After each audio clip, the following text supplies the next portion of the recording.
निकम्मी औलाद और बहुओं का बूढ़ी मां पर अत्याचार। जय श्री कृष्णा। प्रिय दर्शक बंधुओं, एक बार पुनः स्वागत है आप सभी मित्रों का आपके अपने चैनल दर्पण ज्ञान गागर यूट्यूब चैनल में।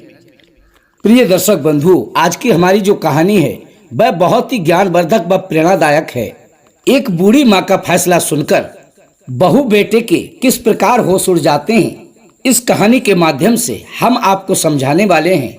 आज की इस वीडियो में जानेंगे कि एक विधवा माँ किस तरह से अपना जीवन यापन करती है, किस प्रकार से अपने बच्चों को पालती पोसती है और पति के ना होने का दंश क्या होता है, उन बेचारी स्त्रियों के ऊपर क्या गुजरती है और आजकल की औलादें उन्हें बुढ़ापे में क्या क्या कष्ट देती हैं।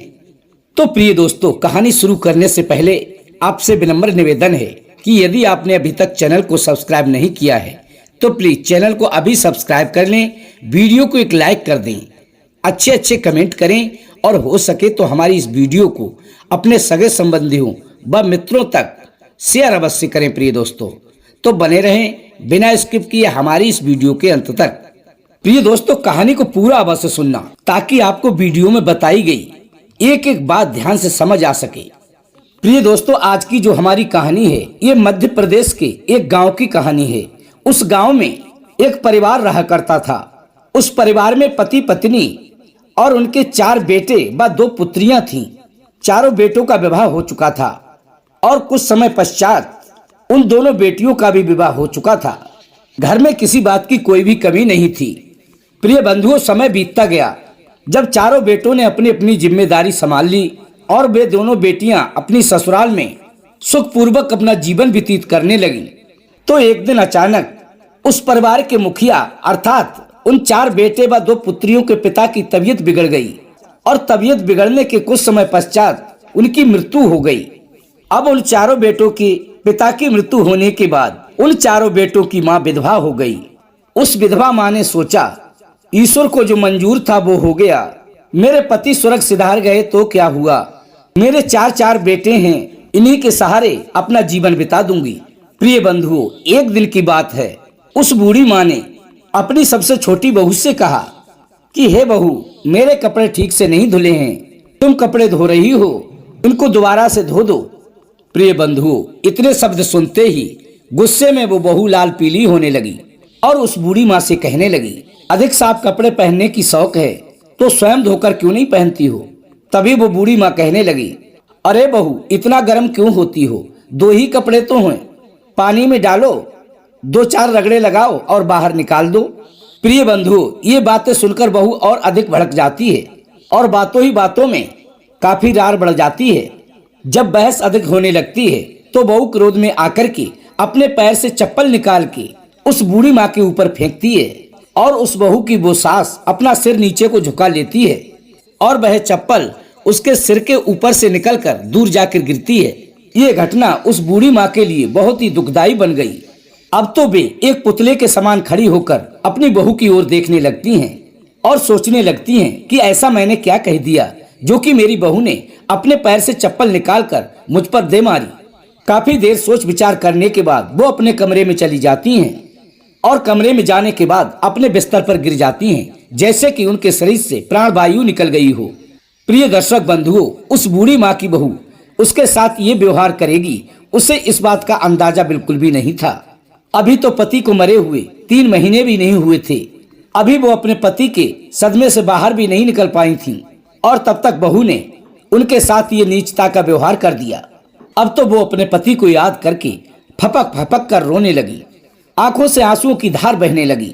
अब तो उनके हृदय में तूफान उठने लगे। इस समय उस बूढ़ी माँ के लिए इतनी पीड़ा हो रही थी, इतना दर्द हो रहा था। यदि ये दुख किसी पहाड़ को होता तो बड़ा से बड़ा वो पहाड़ भी टूट टूट कर चकनाचूर हो गया होता। अब तो वो रोते रोते अपने मन में सोचने लगी, जीवन के यही दिन देखने के लिए मैं जीवित बची हूँ। इससे तो अच्छा मेरे पति से पहले ही मेरी मृत्यु हो जाती, तो आज मुझ अभागिन के लिए ये दिन देखने को नहीं मिलते। प्रिय बंधुओं, वो बूढ़ी माँ इसलिए और दुखी हो रही थी। जब उसकी पुत्र वधू ने उसके ऊपर चप्पल फेंकी तो उसका बेटा भी वहीं पर खड़ा था, लेकिन उसने अपनी बहू से एक भी शब्द नहीं कहा कि जिसको मैंने 9 माह तक अपनी कोख में रखा, आज उस बेटे के सामने उसी की बहू ने मेरे ऊपर चप्पल दे मारी। अरे बहू तो दूसरी माँ की पुत्री है, लेकिन वो तो मेरे स्वयं का बेटा था। अब तो वो बूढ़ी माँ करुण पुकार करने लगी कि हे धरती माँ, तू फट जा, मैं तुझमें समा जाऊं और अपने प्राणों की आहुति दे दूं। अब वो बूढ़ी माँ अपने पति को याद करके बुरी तरह से विलाप करने लगी कि हे स्वामी, तुम मुझे छोड़कर क्यों चले गए? मुझे भी अपने साथ ले जाते तो आज मुझे ये दुख भरे दिन देखने नहीं पड़ते। प्रिय बंधुओं, अब वो बूढ़ी माँ अपने पति को याद कर करके खूब विलाप करती हैं और अपने मन में सोचने लगती हैं कि जब मैं इस घर में ब्याह कर आई थी तब इनके पास क्या था? एक मिट्टी का कच्चा आंगन, छोटी छोटी दीवारों पर फूस की झोपड़ी, घर के बाहर भैंसें बंधी रहती थीं। मैंने किस प्रकार अपने घर परिवार को संभाला और कितनी मेहनत मशक्कत की और कितना परिश्रम किया। मेरी सासू माँ तो इतनी खतरनाक थी, मैं एक काम नहीं कर पाती थी तब तक वो दूसरे काम का आदेश कर देती, और यदि मुझसे कोई गलती हो जाती तो मैं अपने मन में विचार करती थी कि आज मैं सासू माँ के पास कैसे जा पाऊंगी, अर्थात मैं उनका सामना कैसे कर पाऊंगी। मैंने अपने पूरे जीवन में अपनी सासू माँ के लिए कभी भी पलटकर जवाब नहीं दिया, और आज मैंने अपनी बहू से कपड़े धोने को क्या कह दिया, इसने मेरे ऊपर चप्पल दे मारी। बाहर ईश्वर, क्या है तेरी लीला। आज मैं अपनी ही बहुओं व बच्चों से भली बुरी सुन रही हूँ। मेरे 6 बच्चे हुए थे, 4 बेटा और 2 बेटी। मैंने अपने 6 बच्चों की परवरिश अकेले की थी। घर का सारा काम और भैंसों का सारा काम मैंने अकेले संभाला था। वो बूढ़ी माँ ये सब बातें अपने मन में सोचकर दुखी हो रही थी। मेरे पति तो भैंसों को बेचने का व्यापार करते थे और मैं घर में रहकर उनको चारा पानी कराती थी, और चारा पानी कराने के बाद उन सभी भैंसों का दूध निकालकर दूध बेचकर अपने घर का गुजारा करती थी। और इस प्रकार हम दोनों ने मेहनत मशक्कत करके अपने घर की आर्थिक स्थिति ठीक कर ली, और धीरे धीरे हमारी वो मेहनत रंग भी लाई, अर्थात कुछ ही समय में हम पैसे वाले हो गए। और इसके बाद हमने एक बड़ा सा घर बनवाया, 5 कमरे बनवाए, 4 कमरे अपने लड़कों के लिए और 1 कमरा हमने अपने लिए बनवाया था। और जब हमारे पास और पैसा हो गया तो मेरे पति ने 10 बीघा आम का बाग खरीद लिया और 2 बीघा कृषि योग्य भूमि भी खरीद ली। इस प्रकार प्रिय दर्शक बंधुओं, वो बूढ़ी माँ अपने द्वारा पूर्व में किए गए परिश्रम और बहुओं द्वारा अपने साथ हो रहे दुर्व्यवहार को सोच सोचकर बुरी तरह से रो रही थी। अब वो अपने मन में यही सोच रही थी कि जब मेरे पति जिंदा थे तब ना तो इस घर में मेरी एक भी बहू बोलती थी और ना ही मेरा बेटा मुझसे कुछ कहता था, और मेरे परिवार का हर एक सदस्य मेरी बात को मानता था। कितना परिश्रम किया इस घर परिवार को जोड़ने में और बनाने में। आखिर इस घर को बनाने में हमने कितनी मेहनत की। आज मेरे दिल में आग लगी हुई है और मेरे दिल की इस आग को समुद्र भी नहीं बुझा सकता। मुझे कितनी पीड़ा हो रही है ये तो मैं ही जानती हूँ। अब मैं अपनी व्यथा किसको सुनाऊं? मेरी व्यथा कोई सुनने वाला नहीं है। तुम तो मुझे इस संसार में दुख भोगने के लिए छोड़कर चले गए। यही सब बातें सोचते सोचते वो बूढ़ी माँ पूरी रात रोती रही, एक पल को भी नहीं सोई। प्रिय बंधुओं, उनकी आंखें रोते रोते सूज गई थीं। उन्हें किसी भी प्रकार दिल में शांति व चैन नहीं प्राप्त हो रहा था। अब तो उनके दिल में बेचैनी के तूफान उठ रहे थे, किसी भी प्रकार से शांति नहीं मिल रही थी। सुबह से शाम और शाम से सुबह हो चुकी थी, लेकिन 4 बहुओं और 4 बेटों में से घर का एक भी सदस्य उनके पास नहीं आया था। इन सब बातों को सोचकर उन्हें और भी अधिक दुख हो रहा था। तभी उन्होंने अपना हृदय कठोर करके अपने आंसू साफ किए और एक बैग लेकर के आईं। उस बैग में उन्होंने अपने जमीन जायदाद और मकान के कागजों को रख लिया और कुछ कीमती जेवरात व वस्त्र आभूषण रख लिए। क्योंकि प्रिय बंधुओं, आप तो ये बात जानते ही हैं, क्रोध में किसी भी व्यक्ति के लिए अपना अच्छा बुरा दिखाई नहीं देता है। उसी प्रकार वो बूढ़ी माँ क्रोध में आकर अपनी बैग लेकर के जब घर से जाने लगी तो भी उनके घर का एक भी सदस्य उनको रोकने नहीं आया और ना ही ये पूछा क्यों जा रही हो, ये सब तुम्हारा ही तो है, तुम्हें ये सब छोड़कर जाने की क्या जरूरत है। यदि जाना है तो तुम्हारे साथ इन बहुओं ने दुर्व्यवहार किया है, ये जाएंगी, लेकिन तुम मत जाओ। किसी ने भी कुछ नहीं कहा। प्रिय बंधुओं, वो बूढ़ी माँ घर से तो निकल गई, लेकिन अपने मन में सोचने लगी कि मैं जिस दिन से अपने मायके से इस घर में बहू बनकर आई, उस दिन से आज तक कभी भी इस प्रकार मैं अपने घर से बाहर नहीं निकली। लेकिन मुझे क्या पता था मेरे पति के ना होने पर मेरी इस प्रकार ख्वारी होगी और मुझे ऐसे भी दिन देखने पड़ेंगे जो कि मैं अपने घर में ही अपनों में ही बेगानी हो जाऊंगी। प्रिय दर्शक बंधुओं, अब वो बूढ़ी माँ अपने कपड़ों से भरी बैग को लेकर अपने मायके की ओर चलने लगी और अपने मन में सोचती हैं कि यदि मेरे भैया और भाभी मुझसे पूछेंगे कि कैसे आना हुआ, क्या बात है, तो मैं क्या जवाब दूंगी। अब घर से तो मैं निकल आई हूँ, अब जाना तो है ही। प्रिय बंधुओं, इसी प्रकार सोच विचार करते हुए वो बूढ़ी माँ अपने मायके पहुंच जाती हैं। तभी उन्होंने सामने देखा तो उनका बड़ा भाई चारपाई पर बैठा हुक्का पी रहा है। अपनी बहन कविता को देखकर वे बड़े ही खुश हो जाते हैं और अपनी पत्नी को आवाज लगाते हैं कि अरे भाग्यवान, सुनती हो, बाहर निकलकर देखो कौन आया है। तभी उनकी पत्नी अंदर से दौड़ी दौड़ी आती हैं और अपनी ननद को देखकर अपने अंक में भर लेती हैं और चरण छूकर उनका मान सम्मान करती हैं। कहने लगती हैं, अरे दीदी, आज बहुत दिनों में तुम्हारा आना हुआ है, वहां पर सब कुशल मंगल तो हैं। और बड़े ही प्यार व सम्मान से घर के अंदर ले जाती हैं, बड़े ही प्रेम से बिठाकर उनको जलपान कराती हैं। प्रिय दर्शक बंधुओं, तभी उस बूढ़ी माँ का बड़ा भाई कहने लगा कि हे बहन, वहां पर सब ठीक तो हैं। तो वो बूढ़ी माँ अपनी बात को छुपाते हुए बोली, हाँ भैया, सब ठीक है, किसी प्रकार का कोई भी कष्ट नहीं है। तभी उन बूढ़ी माँ की भाभी ने उन्हें भोजन परोस दिया और उन बूढ़ी माँ ने बड़े ही प्रेम से भोजन किया, जल पिया, क्योंकि वो बूढ़ी माँ 4 दिन की भूखी थी।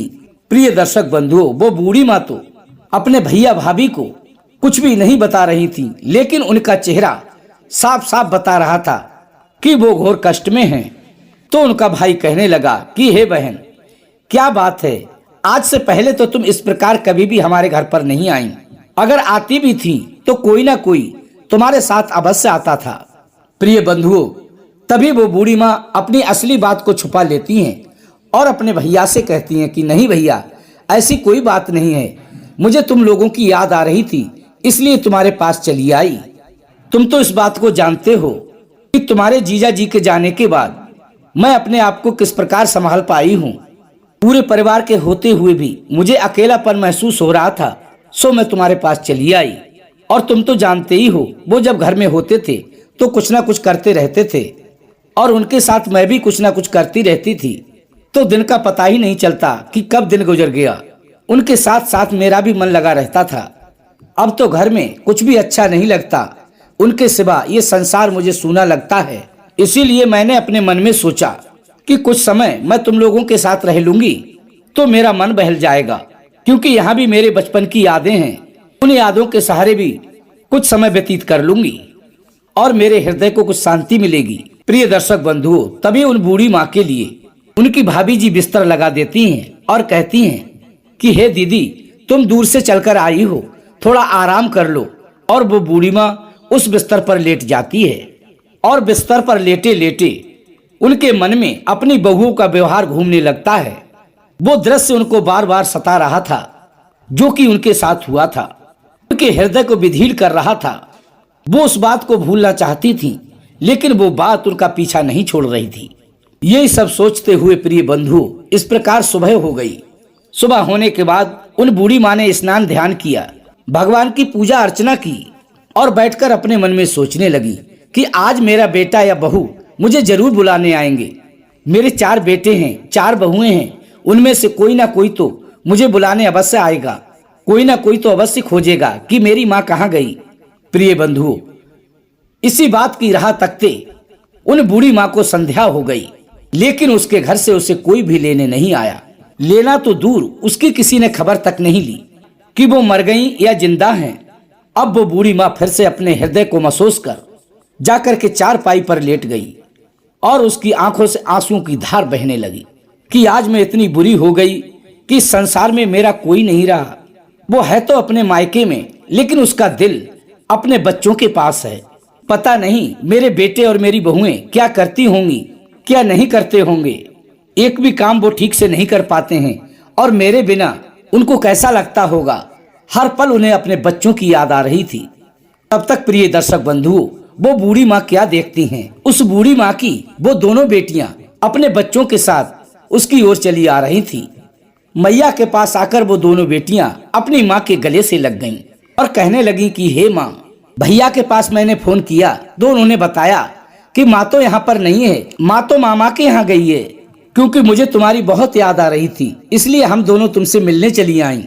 प्रिय दर्शक बंधुओं, वो बूढ़ी माँ अपनी बेटियों के दोनों बच्चों को गोद में भर लेती हैं। प्रिय दर्शक बंधुओं, उस बूढ़ी माँ की बेटियों के दो बच्चे थे। एक बेटी की लड़की का नाम रूबी था और दूसरी बेटी के लड़के का नाम गौरव था। वे रूबी और गौरव अपनी नानी से बड़ा ही प्रेम किया करते थे। दोनों ही बच्चे नानी नानी कह के उनकी गोद में घुस गए और वो बूढ़ी माँ भी उन दोनों बच्चों को जान से ज्यादा प्रेम करती थी। इस प्रकार उन बूढ़ी माँ के 2-4 दिन हंसी खुशी से गुजरे और इसके बाद उस बूढ़ी माँ की दोनों बेटियां अपनी माँ से मिलने के बाद अपनी ससुराल वापस चली गईं, क्योंकि उन बच्चों की परीक्षा शुरू होने वाली थी। जब तक वो बच्चे रहे और उनकी दोनों बेटियां रहीं, तब तक तो उनके दिन हंसी खुशी से गुजरे और उनके जाने के बाद उनकी पहले जैसी हालत होने लगी। तभी एक दिन उस बूढ़ी माँ के भाई ने देखा और अपनी बहन को पास बुलाकर कहने लगे कि हे बहन, जरूर कोई ना कोई बात है, तुम मुझसे कुछ ना कुछ छुपा जरूर रही हो। ठीक ठीक बताओ बात क्या है जो कि तुम इतना उदास रहती हो। तभी वो बूढ़ी माँ कहने लगी कि हे भैया, मेरे साथ मेरे बहू बेटे अच्छा व्यवहार नहीं कर रहे हैं। तुम देख रहे हो, तुम्हारे यहाँ रहते हुए मुझे 15 दिन बीत गए और अभी तक मेरे घर से मेरी कोई खबर सुध लेने वाला नहीं आया। तभी उस बूढ़ी माँ का भाई उसे समझाते हुए कहता है कि कोई बात नहीं बहन, आखिर वो तेरे ही बच्चे हैं, वो नहीं आए तो क्या हुआ, तू ही उनके पास चली जा, क्योंकि यहाँ रहकर तू उनके बिना उदास ही रहेगी, खुश तो रह नहीं सकती और तेरी ये हालत मुझसे देखी नहीं जाती। तभी वो बूढ़ी माँ कहने लगी कि ठीक है भैया, मैं कल चली जाऊंगी, आज मैं अपने ताऊ के यहाँ घूम आती हूँ। प्रिय बंधुओं, तभी वो बूढ़ी माँ अपने ताऊ के यहाँ सबसे बड़े भाई के यहाँ मिलने जाती है।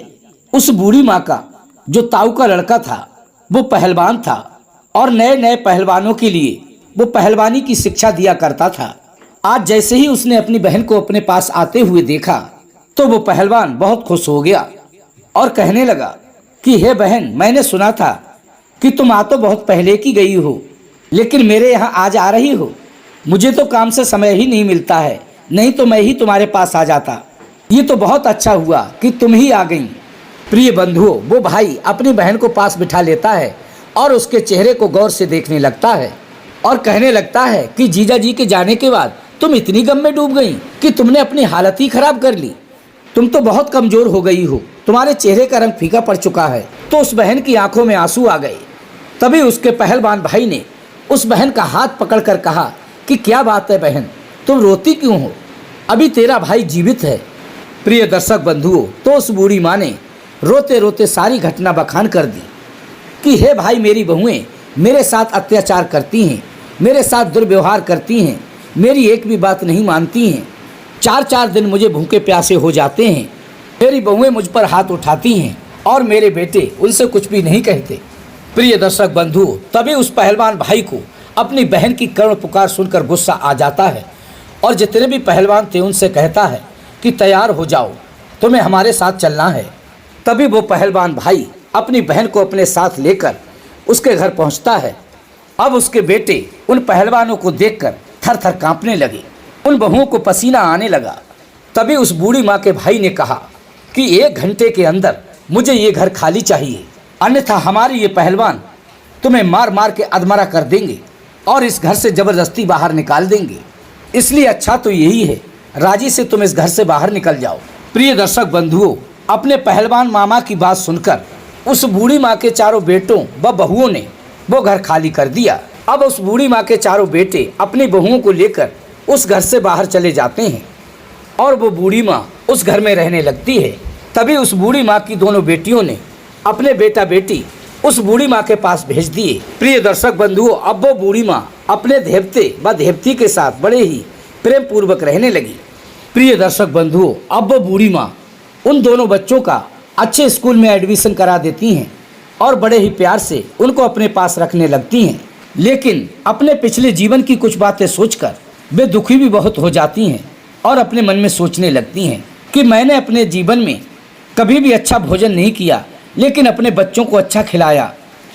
मैं गीले में सोई और अपने बच्चों को सूखे में सुलाया। मैंने रूखी सूखी खाई और अपने बच्चों को मैंने सब्जी से खिलाई।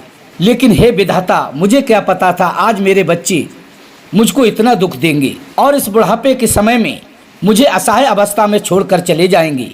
परमात्मा ऐसी संतान किसी को भी ना दे। ऐसी संतान से तो बिना संतान के ही ठीक थी। आखिर मैंने क्या नहीं किया, क्या यही दिन देखने को मैं जीवित रही? प्रिय दर्शक बंधुओं, उस बूढ़ी माँ को अपनी पिछली बातें सोच सोच कर इतना क्रोध आ गया कि उसने क्रोध में आकर अपनी सारी जायदाद बेच दी और वो सभी जमीन जायदाद बेचकर वो एक छोटे से घर में जाकर रहने लगी। लेकिन प्रिय बंधुओं, एक दिन बूढ़ी माँ क्या देखती है, लेकिन प्रिय दर्शक बंधुओं, एक दिन वो बूढ़ी माँ क्या देखती हैं, उसके चारों बहू बेटे उसकी ओर चले आ रहे हैं और वो चारों बहू बेटे आकर उस बूढ़ी माँ के चरणों से लिपट जाते हैं और रोने लगते हैं कि हे माँ, हमें क्षमा कर दो, जो कि हम संसार की सबसे कीमती दौलत ठुकरा कर इस संसार में सुख खोज रहे थे। हे माँ, हमें क्षमा कर दो, या तो तुम हमारे साथ चलो या फिर तुम हमें अपने पास रख लो। तभी वो बूढ़ी माँ कहती है कि हे बेटा, आज तुम मेरे पास रहने आए हो, मुझसे क्षमा याचना कर रहे हो। मैं माँ के हृदय से तो तुम्हें माफ कर सकती हूँ, लेकिन मैं बूढ़ी लाचार विधवा औरत होने के नाते तुम्हें बिल्कुल भी माफ नहीं करूँगी। क्योंकि जब मैं अपने मैके चली गई थी तब मैंने 15 दिन तक रो रो कर तुम्हारा इंतजार किया कि काश मेरा बहू बेटा मुझे बुलाने आ जाए, लेकिन तुम चारों में से कोई भी मुझे बुलाने नहीं गया। तब तुम्हें मेरी याद नहीं आई कि मेरी माँ किस हाल में होगी, मेरे मामा के यहाँ रहती होगी तो लोग क्या सोचते होंगे। लेकिन बेटा, तुम्हें ये नहीं मालूम है कि माँ की दुआ कभी खाली नहीं जाती और माँ की बद्दुआ कभी टाली नहीं जाती। 4 बेटों को बर्तन मांज कर पाल लेती है एक माँ, मगर 4 बेटों पर एक माँ पाली नहीं जाती। आज इसी बात को तुमने चरितार्थ कर दिया मेरे पुत्र। हमें दिखा दिया कि बुढ़ापा आने पर अपना खून भी अपना साथ छोड़ देता है। बहुएं तो पराया खून हैं। लेकिन मेरे लाल, ये बात मत भूलना कि तुमने जो व्यवहार हमारे साथ किया है ये तुम्हारे साथ नहीं होगा। इस संसार में जो भी मनुष्य जो भी बोता है वही काटता है। वो किसी ने कहा है, सुख दीने सुख होत है, दुख दीने दुख होए। यदि तुमने किसी को सुख दिया है तो तुम्हारी औलाद भी तुम्हें सुख अवश्य देगी। यदि तुमने अपने माता पिता को दुख दिया है तो तुम्हारी औलादें भी तुम्हें दुख ही देंगी। तुम सुख की कामनाएं मत करना मेरे पुत्रों। उस बूढ़ी माँ ने अपने बच्चों की सभी गलतियां माफ कर दी और अपने चारों बेटों को गले से लगा लिया और समझाते हुए कहने लगी कि हे बेटा, ऐसी गलती जीवन में दोबारा कभी मत करना। तो ये थी प्रिय दर्शक बंधुओं आज की हमारी छोटी सी कहानी। यदि वीडियो पसंद आई हो तो वीडियो को एक लाइक कर दें, कमेंट बॉक्स में जय माता दी अवश्य लिख दें, चैनल को सब्सक्राइब कर लें। यदि अभी तक चैनल को सब्सक्राइब नहीं किया है तो चैनल को अभी सब्सक्राइब कर लें। अपने सगे संबंधियों व मित्रों तक वीडियो को शेयर अवश्य करें। प्रिय दोस्तों, फिर मिलेंगे इसी प्रकार की ज्ञानवर्धक चर्चा के साथ। इसी के साथ प्रिय दोस्तों, राधे राधे, जय श्री कृष्णा।